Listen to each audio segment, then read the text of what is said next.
ભરૂચના ward number 2 માં Congress party દ્વારા સહી ઝુંબેશ કાર્યક્રમ યોજાયો। ગુજરાત પ્રદેશ કોંગ્રેસ સમિતિના પ્રમુખ અમિત ચાવડા દ્વારા તારીખ 3 ઓક્ટોબરથી લઈ 10 ઓક્ટોબર સુધી વોટ ચોર ગાદી છોડ મારો મત મારો અધિકાર સહી ઝુંબેશ અને મિસ કોલ અભિયાન અંતર્ગત સમગ્ર ગુજરાતમાં જન જન સુધી પહોંચીને મતદારોને સંવિધાનિક અધિકાર અંગે જાગૃત કરવાના ભાગરૂપે શુક્રવારના રોજ ભરૂચ શહેર કોંગ્રેસ દ્વારા વોર્ડ નંબર 2 માં સહી ઝુંબેશ અને મિસ કોલ અભિયાનની શરૂઆત કરવામાં આવી હતી। સદર કાર્યક્રમમાં કોંગ્રેસ શહેર પ્રમુખ સલીમ અમદાવાદી, વિરોધ પક્ષના નેતા શમશાદ અલી સૈયદ, નગરસેવકો તથા કોંગી આગેવાનો ઉપસ્થિત રહ્યા હતા।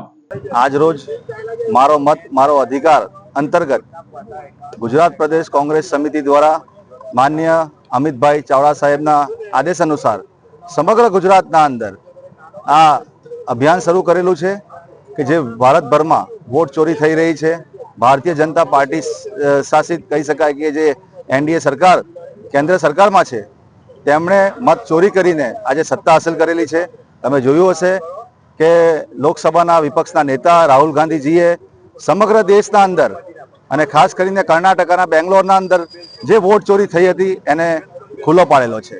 તેવી જ રીતે ગુજરાત પ્રદેશ કોંગ્રેસ સમિતિના સન્માનીય પ્રમુખ અમિતભાઈએ પણ જે નવસારીની 84 વિધાનસભા છે ત્યાં પણ વોટ ચોરી બહાર પાડેલી છે।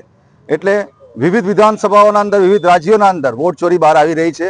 ભારતીય જનતા પાર્ટી ફક્ત ને ફક્ત વોટ ચોરી કરીને એમની સત્તા હાંસલ કરેલી છે।